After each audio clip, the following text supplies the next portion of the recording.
சீனாவர செடியில் களை எடுக்கிறோம் மக்களே.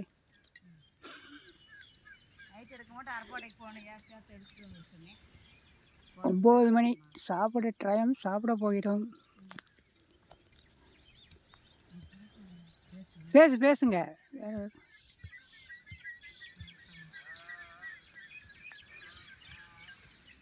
உங்களுக்கு நல்லா வலுவலுன்னு இருக்கு சின்ன சேலை. அந்த சேலை இருக்கு கூட நல்லா இருக்கு. எனக்கு வந்து அப்படியே இந்த கலர் கூட நல்லாட்டே இருக்கு. அதெல்லாம் பழசணும் தெரியும். இது வந்து இதோட கிரேப் ஃபிலிச்சோட சேர்ந்து இது பழைய மாடல் முந்தி வந்தது வலுவலுன்னு. 9 மணி சாப்பிடுமா? அதை சாப்பிடும்போது வடையை கொண்டு போனேன். நானும் சோறு வடை முடியாந்துட்டேன். அதை வேகமாக போகணும். பனியை அடிச்சிருச்சு.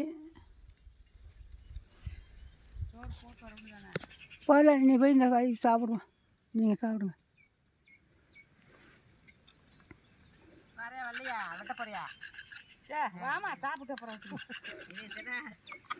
ஏன் அந்த பிள்ளைய மட்டும் வெட்ட வேண்ட சாப்பிட்டு தானே வெட்டனே. வாமா நாரணி, குறைய வெட்டிட்டு வருவேன். குறைய அது நேரம் அந்த நேரம் கிடக்கு. இப்போ திரும்புக்கு எங்கே தள்ளிக்கிங்களா?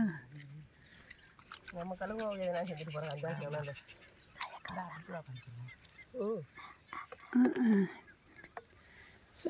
9 மணி சாப்பாடு டைம். என்ன செய்ய 6:30 வருவாங்க. 9 மணிக்கு சாப்பிட்டு களை எடுத்து திருப்பி 1 மணிக்கு போவாங்க. இது என்னம்மா டையாக அடிச்சிருக்க? நான் எந்த காலம் டையே அடிக்க மாட்டேன். சிகப்பு சிகப்பாக இருக்குது. என்னமா விழுந்துருக்குமே. டை தொடவே மாட்டேன். எனக்கு பிடிக்காது. குடத்தை தூக்கி இப்படி வச்சுக்கோங்கம்மா. ஆமாம், குடத்தை தூக்கிட்டு வாங்க. பக்கத்தில் வச்சுக்கோங்க. இந்தாங்க வடை. குடத்தை தூக்க சொல்கிற, வடையை வாங்க சொல்கிற. எத்தனை செய்ய சொல்கிற? பிள்ளைக்கு 2 கை தானே இருக்குது. என்னையா செய்யணும் எல்லா வேலையும்.